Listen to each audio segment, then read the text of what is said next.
Alors, coucou tout le monde. La vidéo d'aujourd'hui est un petit peu différente des autres parce que aujourd'hui, on va parler d'amour. On va parler de jeunesse, on va parler de sexe, on va parler en général du dating des temps modernes. On va faire l'analyse, je vais dire, de tout ça à travers ce livre, Normal People de Sally Rooney. Vous vous demandez pourquoi ce livre? Eh bien, selon les critiques, ce livre a réussi à capturer l'essence du dating des temps modernes. Chaque époque a ses idéaux. Donc moi, j'imagine que les femmes de la préhistoire, ce que elles, par exemple, elles trouvent désirable, on va dire, chez un homme ou dans une relation, c'est peut-être, voilà, un homme, un colosse costaud qui peut assommer comme ça d'un coup de poing un mammouth. La promesse au fait de ce livre est de nous présenter peut-être nos idéaux actuels, nous donner une idée de qu'est-ce qui, selon les critères des femmes peut-être des années 2020, qu'est-ce qu'elles trouvent désirable. Ils ont surnommé l'auteur de ce livre Jane Austen 2.0. Donc moi, ça m'intrigue parce que pour ceux qui ne le savent pas, Jane Austen, c'est une auteure anglaise qui est la reine des romances.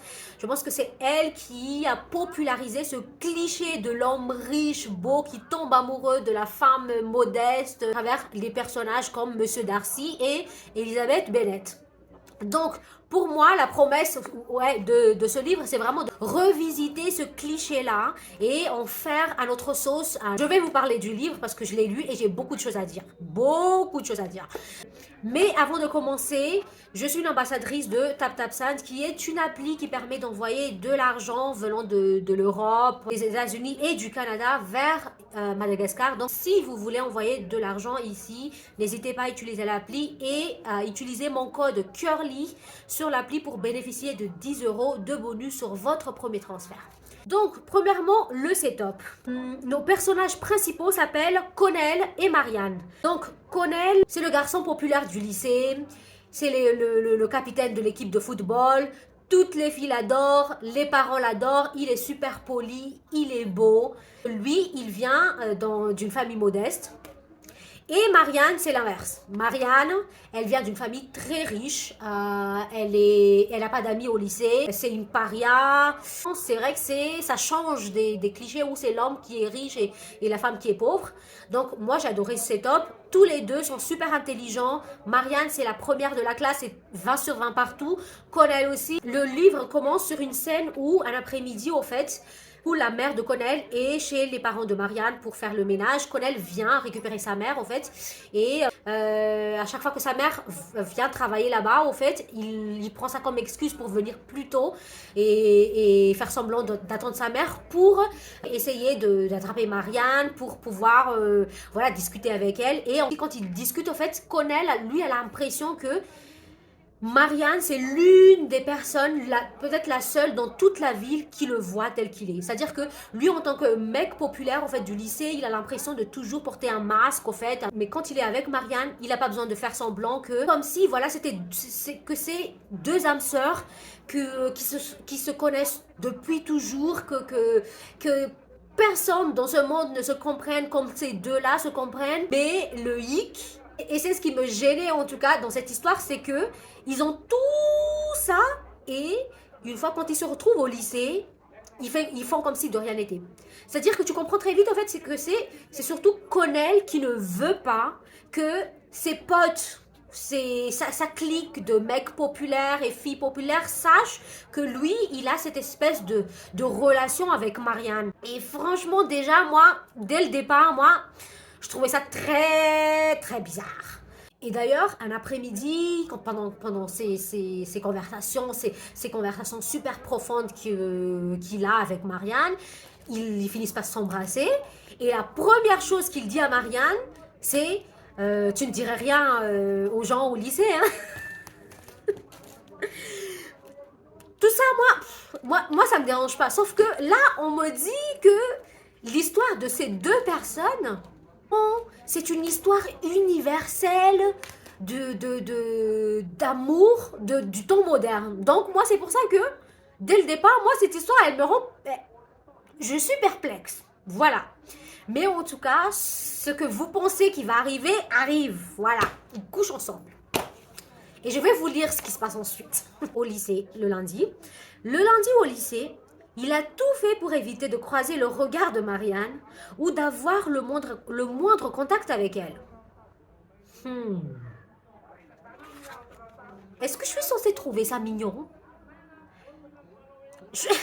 Parce que mon impression, en fait, quand je lisais ce livre, c'est que l'auteur présente la situation comme quelque chose d'enviable. L'auteur romance beaucoup cette situation.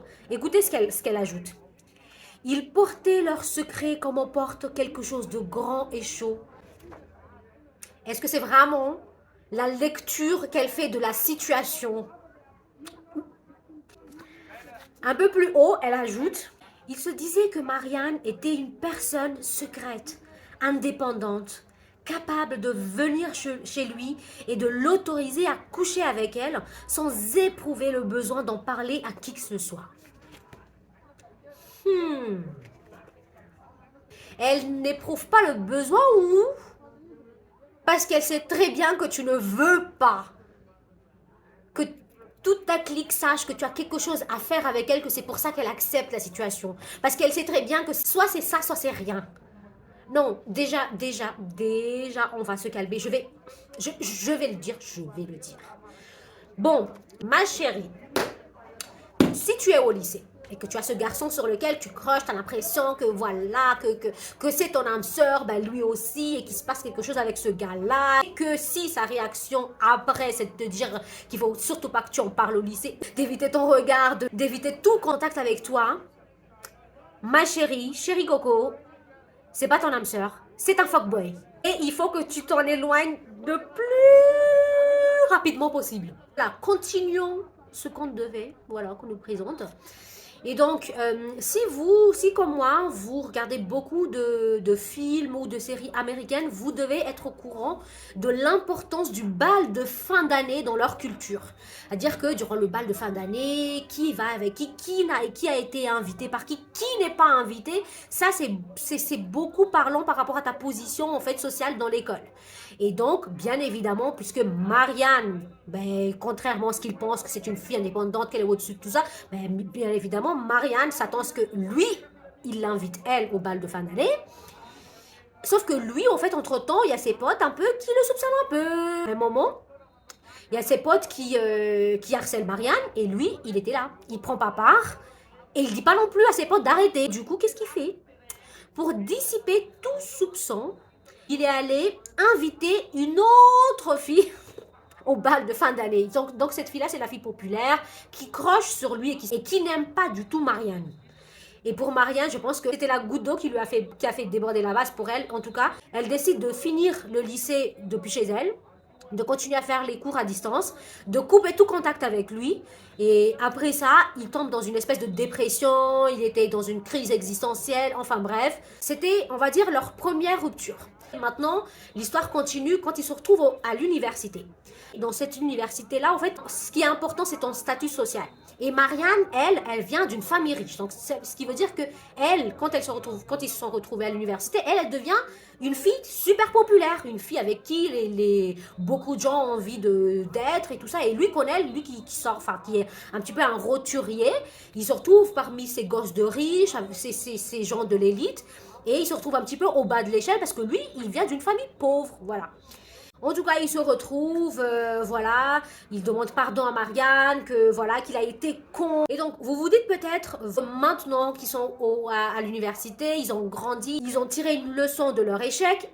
Eh bien, ils ont exactement repris la même relation qu'ils avaient au lycée. Vous voyez cette relation un petit peu ambiguë qui commence parce qu'ils ont couché ensemble, parce que soi-disant qu'ils sont tellement genre ces deux âmes sœurs et qu'ils peuvent pas s'en empêcher, ils se retrouvent et ça y est, ils couchent ensemble et puis voilà, ça commence comme ça, sauf que c'est le genre de relation où tu ne sais plus dans quelle relation on est en fait. En fait même, je dirais même, après avoir lu le livre, c'est même pas une relation, c'est pas une relationship, c'est une situationship, c'est des situations qui arrivent, qui après les deux, ils se retrouvent dans une espèce d'engrenage, et encore une fois, j'accuse l'auteur de de romancer ce genre de situation. Et c'est les genres de relations, effectivement, où il y a beaucoup de malentendus. Et effectivement, c'est arrivé. À un moment, en fait, Connell, lui, il a plus d'appart. Donc, en fait, il veut habiter avec Marianne, il voudrait habiter avec Marianne, sauf que il a trop de fierté pour aller demander à Marianne, genre, est-ce que je peux habiter chez toi? Ce qui fait que ce qu'il dit, c'est que, genre, ouais,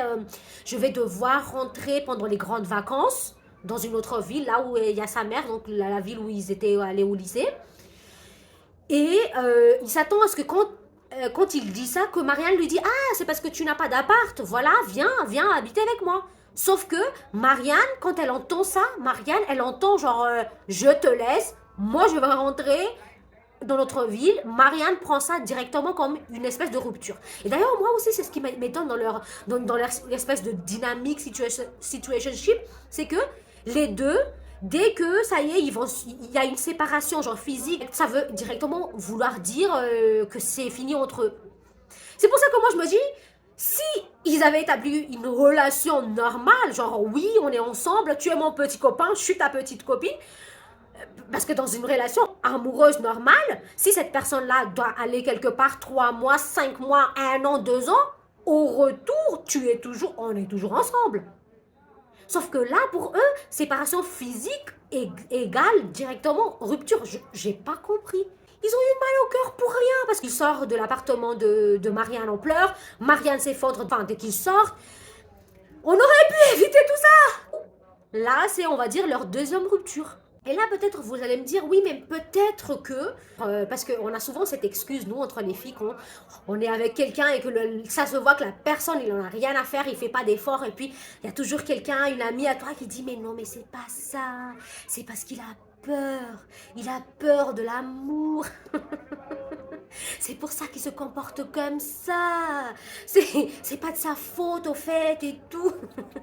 Donc si vous vous dites oui, peut-être que Connell c'est ce genre de mec et tout, non. Parce que quand il revient de leur rupture, enfin après 3 mois, il rencontre une autre fille qui est une docteure, je pense, où elle était encore en train de faire ses études de médecine. Et là, lui-même, il dit à Marianne que là, je suis dans une relation où c'est vraiment sain, c'est vraiment normal. Et normalement, il arrive à dire je t'aime à la fille. Chose qu'il n'a jamais dit à Marianne. Et ce qui me dérange ici, c'est que les contes de fées qu'on nous présente là-dedans, ça se passe entre Connell et Marianne. Donc, moi, en tant que lectrice, moi, je suis perplexe. Donc, en fait, finalement, ce gars-là, il est capable, en fait, d'avoir une relation normale, sauf avec Marianne, parce que, apparemment, Marianne a ce quelque chose et tout, et qu'à chaque fois, il peut pas... Non! La relation entre les deux, elle est juste toxique, les deux ensemble. Moi, je dis pas que c'est Connell qui est toxique, mais genre, les deux ensemble, si, je vous jure que si on essaie de quantifier, de mesurer la toxicité de cette relation, mais on se rapproche dangereusement de l'uranium. Cette relation, elle est radioactive pour l'un et pour l'autre. Je comprends pas pourquoi est-ce qu'ils disent que c'est une représentation du modern day dating. Ah! J'espère que c'est une blague. Enfin, j'attends à ce que vous le lisez, que vous faites peut-être une autre lecture, parce que je comprends pas. Et entre-temps, Marianne est devenue sadomaso. Un choix narratif très intéressant. Enfin, no comment. Il n'est pas dans ma volonté de kink shamer les gens. J'imagine que l'auteur a juste envie de montrer peut-être que à l'époque où on vit maintenant, on est un peu plus ouvert à différentes pratiques sexuelles, j'imagine, mais si je dois commenter quand même, je dirais que quand même c'est quand même quelque chose d'occidental, non? Enfin, j'imagine mal, vous voyez, un homme habitant en Afrique, dans un pays pauvre comme Madagascar, où tous les jours, tu as l'impression que tu te fais gifler de partout par l'inflation, les coûts de la vie, le délestage, l'insécurité, et que cet homme-là rentre le soir et dit Rafou, tiens, quel lousaï.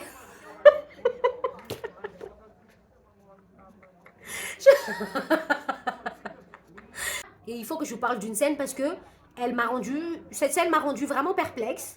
Et c'est la narration en fait de la première fois entre Connell et Marianne. La respiration de Marianne s'est faite plus saccadée.